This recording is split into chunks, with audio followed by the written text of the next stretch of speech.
Bonjour à vous tous, j'espère que vous avez passé un très bon week-end. Ravie de vous retrouver pour cette nouvelle vidéo.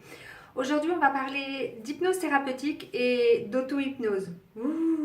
Alors d'abord, savoir faire la différence entre l'hypnose de spectacle, qui a été fortement connue là grâce à Mesmer et tous ses tours de passe-passe, qui sont quand même, on peut le concevoir, très impressionnants pour les gens. Et non, ce n'est pas truqué, absolument pas. Par contre, c'est juste que ça ne marche pas sur tout le monde, en tout cas pour l'hypnose de spectacle. Si vous voulez, il y a des personnes qui vont être plus réceptives que d'autres et avant le spectacle, Mesmer va faire des tests en fait afin de repérer les sujets qui vont être le plus réceptifs possible. L'hypnose ericksonienne, celle que moi je pratique et qui est tellement passionnante et large. Alors d'abord, pourquoi ericksonienne? Eh bien, parce que son inventeur, Milton Erickson, un psychiatre américain, qui a complètement révolutionné la pratique de l'hypnose. Alors je m'explique. Erickson s'est appuyé sur un mode de fonctionnement que nous avons tous et qui est complètement naturel. C'est un état que nous avons tous les jours et même plusieurs fois par jour. Une simple petite rêverie et hop, ça s'accompagne d'une petite relaxation. Vous savez, quand nos yeux sont dans le vague comme ça, qu'on pense à rien, notre corps automatiquement se met en mode relax, en mode détente. Moi, ça m'arrive là plusieurs fois par jour, mais ça me plaît, voilà. Donc, quand une personne vient me voir pour X sujet, je vais la remettre dans cet état et on va amplifier le phénomène. Je vais faire redescendre, descendre la personne. Pendant ce temps-là, la personne enregistre comment la séance se passe et ça va lui apprendre à retourner plus facilement dans ce qu'on appelle une transe hypnotique.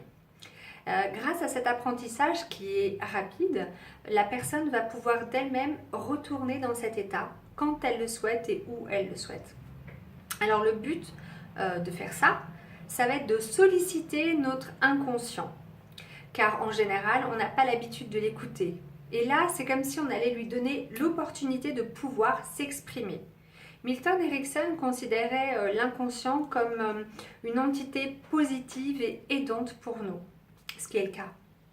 Vous avez déjà entendu cette expression qui dit « va dormir, la nuit porte conseil ». Eh bien, on peut en déduire que tout simplement, notre inconscient travaille la nuit à nous trouver une solution. Génial! D'ailleurs, je vous invite à faire l'essai. Vous allez vous coucher avec une petite problématique à résoudre et vous demandez à votre inconscient de trouver une solution de la bonne manière pour vous aider. Et voyez le lendemain ou les jours qui suivent un peu ce qui se passe. Vous serez étonné. Et ça peut encore aller plus loin. Par ce processus, votre inconscient est capable d'agir dans votre corps à l'intérieur. Il y a eu des cas, des faits réels où une personne, par exemple, qui a été prise dans un incendie, et bien cette personne a été capable de traverser un énorme mur de feu. Et en fait, ce qui s'est passé, c'est que l'esprit peut faire oublier la douleur un instant à notre corps. En fait, c'est un mécanisme de dissociation. Et c'est ce même mécanisme, d'ailleurs, qu'utilisent les anesthésistes hypnothérapeutes lors d'interventions chirurgicales et même avec les dentistes. Vous savez, quand nous utilisons qu'une partie de notre cerveau. Et là où Erickson a été super fort, c'est qu'il a enseigné comment lâcher prise afin de mobiliser notre inconscient. Parce qu'en fait, cette partie, elle est suffisamment exploitée par nous, mais consciemment, on ne le sait pas. Et dans l'auto-hypnose, on va apprendre au patient, on va le guider de manière à ce qu'il apprenne à se fabriquer sa propre histoire et sa propre auto-réparation. L'hypnose est vraiment très large et ça peut aller de l'insomnie aux acouphènes, aux addictions, au psoriasis, passer son permis, le burn-out, gagner en minceur, des maladies physiques, psychologiques, des phobies, etc., etc. Et l'hypnose ericksonienne va également plutôt se concentrer sur les solutions au mal-être plutôt que sur les causes. En allant explorer notre inconscient, c'est pas pour trouver des souvenirs qui sont cachés, enfouis, hein, mais plutôt pour faire ressortir des ressources que vous avez. En gros, ça serait plutôt répondre à la question comment aller bien, point d'interrogation, plutôt qu'à pourquoi j'ai mal, pourquoi ça va mal, point d'interrogation. Vous voyez la différence? On va plutôt résumer la pensée par trouver des solutions plutôt que pourquoi ces problèmes. En fait, avec l'auto-hypnose, vous allez apprendre à gérer vos propres ressources et à devenir finalement votre propre thérapeute. Erickson disait également une phrase: vous savez, mais vous ne savez pas que vous savez. Je vous laisse méditer cette petite phrase. Alors, quand on fait une séance, on ne change pas le passé, hein, parce que le passé est ce qu'il est.